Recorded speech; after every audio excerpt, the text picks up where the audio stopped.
En el bloque de aplicación de la termodinámica en sistemas ingenieriles, nos dieron un reto, el cual consiste en diseñar un prototipo de una hielera que nos permita transportar de una forma más segura las vacunas, ya que éstas requieren de una temperatura en específica para que cumplan con su función. Nuestro objetivo será construir un prototipo final para tratar de mantener una cierta sustancia dentro de los recipientes a una temperatura no mayor a los 13 grados, en un lapso mínimo de 2 horas.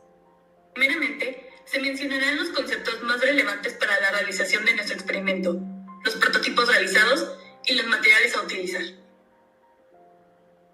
Sistemas de refrigeración pasiva. La refrigeración pasiva comprende aquellos sistemas de enfriamiento que no incorporan ningún elemento activo en la refrigeración y a los cuales podríamos definir como unidades de intercambio de calor.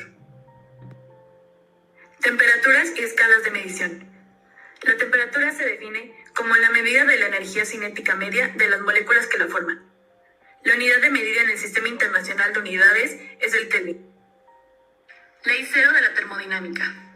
La ley cero de la termodinámica establece que cuando dos cuerpos no están en contacto térmico directo, aún así se encuentran en un equilibrio térmico gracias a un tercer cuerpo que se le conoce como conductor térmico.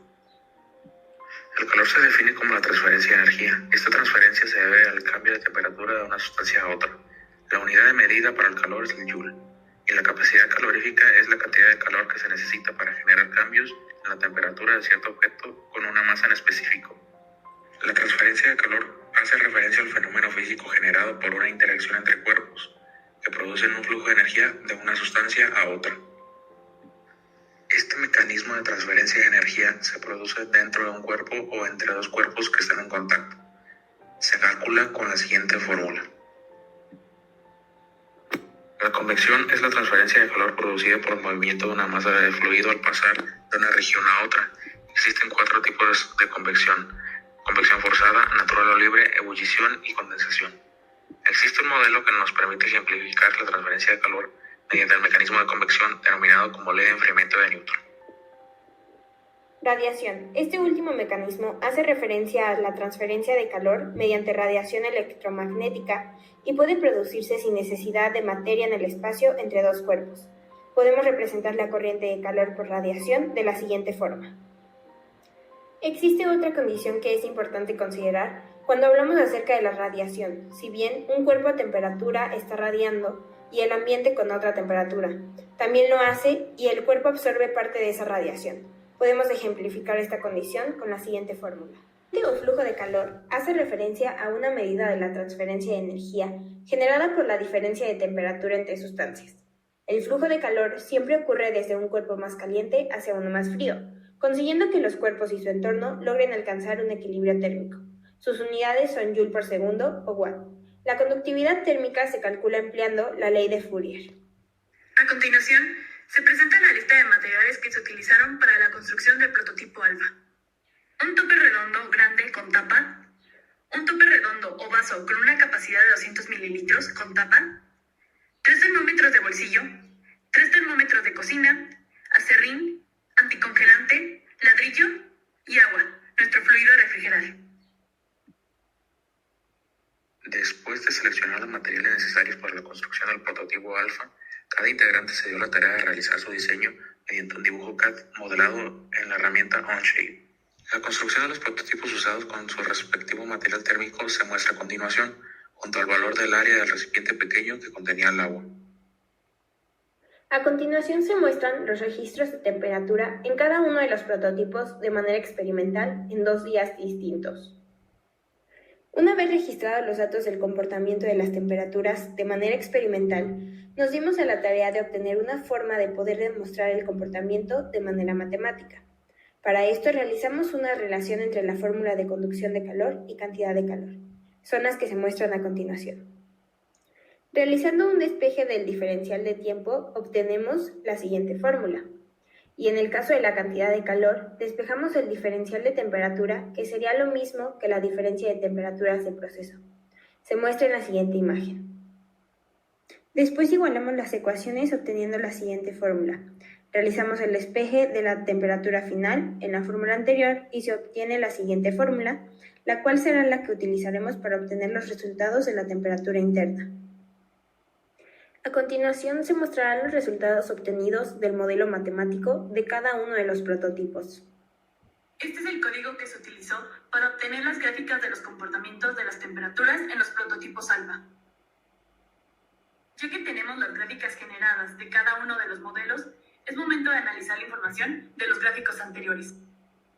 Lo que podemos observar son gráficas exponenciales que tienen un distinto nivel de curvatura en cada uno de los prototipos.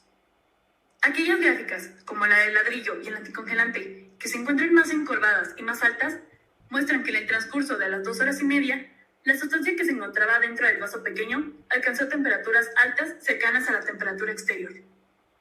Mientras que en el caso del aserrín, el cambio de la gráfica es mínimo y la temperatura interna se mantiene por debajo de los 14 grados centígrados. Las consideraciones para construir el prototipo final está el elegir un material con una conductividad térmica más pequeña, que la distancia entre la sustancia a mantener y las paredes de nuestro sistema de refrigeración pasiva no sea tan grande, que una masa más pequeña de sustancia es más propensa a que aumente su temperatura y que mientras más grande sea el área del recipiente, también lo será la temperatura interior.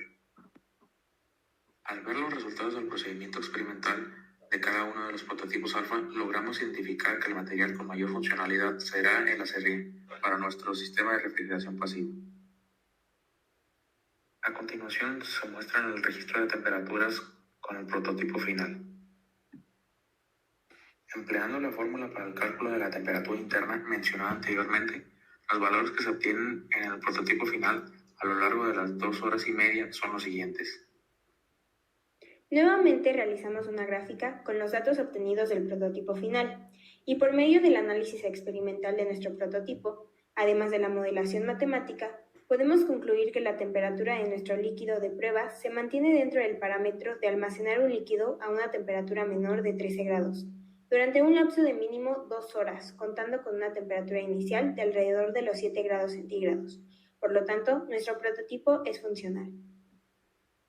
Para calcular nuestra corriente de calor con el prototipo final, necesitamos la fórmula de conductividad térmica, que es la siguiente. A continuación, se muestra la tabla con los respectivos cálculos. Graficando los valores mostrados en la tabla anterior, obtenemos lo siguiente.